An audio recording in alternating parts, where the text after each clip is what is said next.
आज की इस वीडियो में मैं आपको इंडिया में सबसे ज्यादा खेले जाने वाले गेम प्लेयर अननोन्स बैटलग्राउंड यानी पबजी के बारे में कुछ फैक्ट्स बताने वाला हूँ।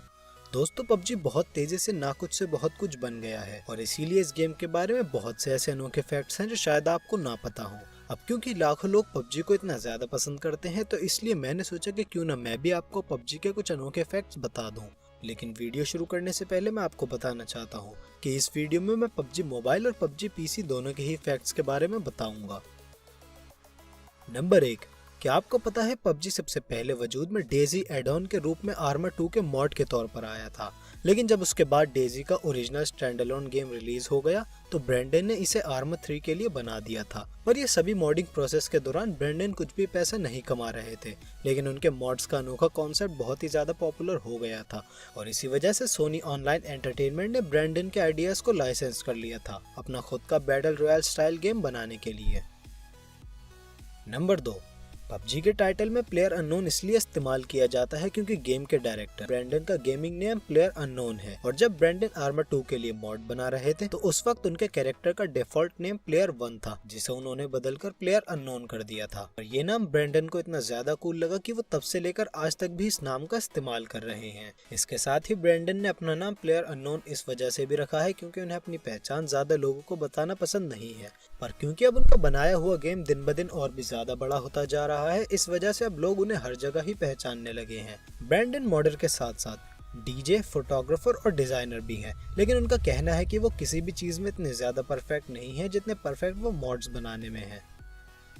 नंबर 3, पबजी मोबाइल में एक मैप का नाम इरेंगल गेम के डायरेक्टर ब्रेंडन ग्रीन की डॉटर के नाम के ऊपर रखा गया है। ब्रेंडन की डॉटर का नाम एरिन एंजल है, जिसे मिलाकर मैप का नाम इरेंगल रखा गया है।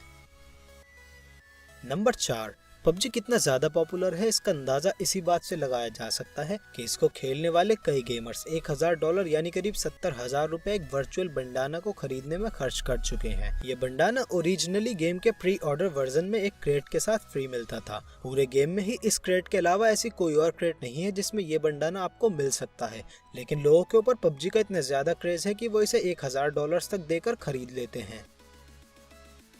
नंबर 5, ब्लू होल स्टूडियो ने आज तक कभी भी पबजी का एडवर्टाइजमेंट नहीं किया है क्योंकि ये गेम खुद ब खुद ही अपने यूनिक इंटरफेस की वजह से पॉपुलर होता चला गया था। रिकॉर्ड्स के हिसाब से पबजी के लगभग 55% ओनर काउंटर स्ट्राइक गो के प्लेयर्स हैं। नंबर 6, जब पबजी अपने डेवलपमेंट के स्टेज पर था उस वक्त ब्लू होल स्टूडियो नाम का साउथ कोरियन स्टूडियो जो कि प्लेयर अननोन का पार्टनर भी था, तो वो स्टूडियो इस बात को लेकर ज्यादा खुश नहीं था कि उन्हें first Korean game development team में एक फॉरेनर को क्रिएटिव डायरेक्टर के तौर पर लेना पड़ा था। स्टूडियो के कई इन्वेस्टर्स के साथ साथ कई एम्प्लॉयज का भी मानना था कि स्टूडियो का ये फैसला एक बड़ी गलती साबित हो सकता है, लेकिन स्टूडियो ने इन सभी आर्गुमेंट्स के बाद भी ब्रेंडन को बदलने का फैसला नहीं किया और उन्होंने कल्चरल डिफरेंस होने के बाद भी ब्रेंडन को सिर्फ इस नजर से देखा कि वो एक जबरदस्त क्रिएटिव डायरेक्टर हैं और साथ ही वो अपने काम को लेकर बहुत पैशनेट भी हैं। नंबर 7, शायद आपके मन में भी कभी न कभी तो ये सवाल आया ही होगा कि आखिर winner winner chicken dinner line कहाँ से आई है।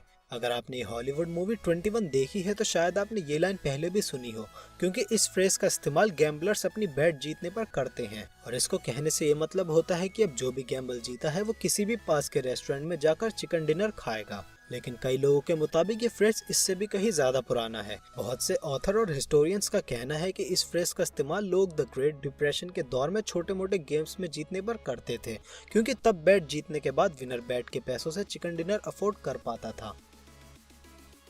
नंबर 8, पबजी मोबाइल अब तक का इकलौता पहला ऐसा गेम है जिसने इंडियन टेलीविजन पर अपना एडवर्टाइजमेंट किया है। अब शायद आप सोचते हो कि अभी थोड़ी देर पहले ही मैंने बताया था कि ब्लू होल स्टूडियो ने आज तक कभी पबजी का एडवर्टाइजमेंट नहीं किया है, तो फिर ये क्या है?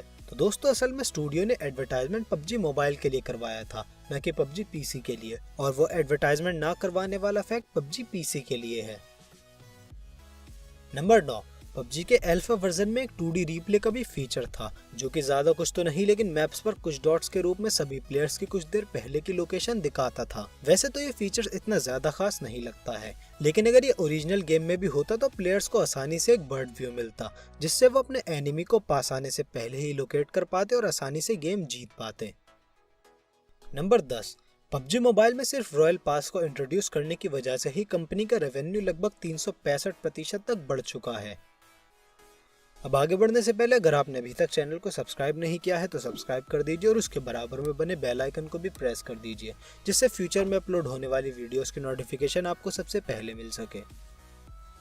नंबर 11, प्लेयर अननोन्स अपने गेम को कभी भी अर्ली एक्सेस के लिए रिलीज नहीं करना चाहते थे, क्योंकि आज तक जितने भी गेम अर्ली एक्सेस रिलीज हुए हैं उनमें से ज्यादातर गेम्स को ऑडियंस ने नापसंद ही किया है। पर क्योंकि गेम को डेवलप करने के लिए स्टूडियो को पैसों की जरूरत थी और इसीलिए उनके पास अर्ली एक्सेस रिलीज करने के अलावा कोई और ऑप्शन नहीं बचा था।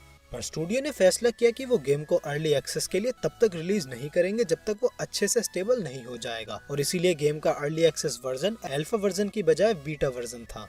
और यही वजह थी कि अर्ली एक्सेस रिलीज के बाद लोगों ने पबजी को बहुत ज्यादा पसंद किया था और गेम को पॉजिटिव रेटिंग्स भी दी थी। नंबर 12, पबजी मोबाइल के मॉडरेटर सिर्फ एक ही दिन में लगभग 30,000 से भी ज्यादा प्लेयर्स को बैन कर चुके हैं, जिनमें 12 प्रो पबजी मोबाइल प्लेयर्स भी शामिल हैं। नंबर 13, पबजी ने सितंबर 2017 में रिकॉर्ड बनाया है एक ऑनलाइन गेम में एक ही समय पर सबसे ज्यादा प्लेयर्स ऑनलाइन होने का।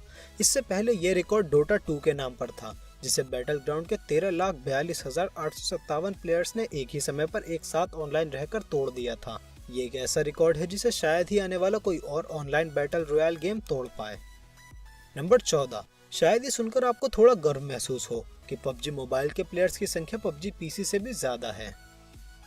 नंबर 15, बैटल ग्राउंड ने अपनी कमाल की सक्सेस से अपने पार्टनर स्टूडियो ब्लू होल की कीमत को $4.6 बिलियन तक पहुंचा दिया था, और इसीलिए पबजी ने इस स्टूडियो को खरीदकर खुद की अपनी कंपनी बना ली और साथ ही उसका नाम भी बदलकर सीधा पबजी ही रख दिया था।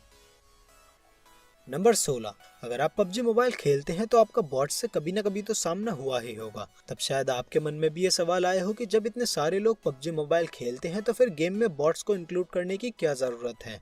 असल में बॉट्स का कॉन्सेप्ट गेम में नए प्लेयर्स का इंटरेस्ट बनाने के लिए रखा गया है, क्योंकि बॉट्स नए प्लेयर्स को स्टार्टिंग में किल नहीं करते हैं, जबकि नए प्लेयर्स बॉट्स को आसानी से किल कर सकते हैं। नंबर 17, ये बात तो आप जानते होंगे कि पबजी मोबाइल में 4 मैप्स हैं, जिनका नाम है इरेंगल, मीरामार, सनहोक और वीकेंडी। लेकिन क्या आपको पता है इन सभी मैप्स के साइज में अंतर है? दोस्तों, इरेंगल और मीरामार दोनों ही 8x8 किलोमीटर बड़े हैं, फिर उसके बाद वीकेंडी जो कि 6x6 किलोमीटर का है, और फिर आखिर में सनहोक जो कि सिर्फ 4x4 किलोमीटर का है। सनहोक मैप आकार के मामले में इरेंगल और मीरामार के बस 1/4 के बराबर है। नंबर 18, गेम के बीच में मिलने वाले एयर ड्रॉप्स आमतौर पर सेफ जोन के बिल्कुल सेंटर में ही गिरते हैं। नंबर 19, पबजी की मशहूर बंदूक कार 98 से निकली हुई गोली 300 मीटर के बाद नीचे की ओर गिरने लगती है, और इसीलिए प्रो प्लेयर्स को 300 मीटर से ज्यादा दूर के एनिमी को हिट करने के लिए बुलेट को टारगेट के थोड़ा ऊपर मारना पड़ता है। नंबर 20, अगर आप पबजी की कोई मैच बिना एक भी किल करे जीतते हैं तो गेम आपको पैसिफिस्ट का टैग देता है। पैसिफिस्ट का हिंदी में मतलब होता है शांतिवादी। तो दोस्तों, ये थे आपके मनपसंद गेम पबजी के कुछ फैक्ट्स। अब अगर ये वीडियो पसंद आई हो तो इसे लाइक करिए और अपने दोस्तों के साथ शेयर भी करिए, और मुझे कमेंट करके बताइए कि नेक्स्ट वीडियो आप लोगों को किस टॉपिक पर देखनी है।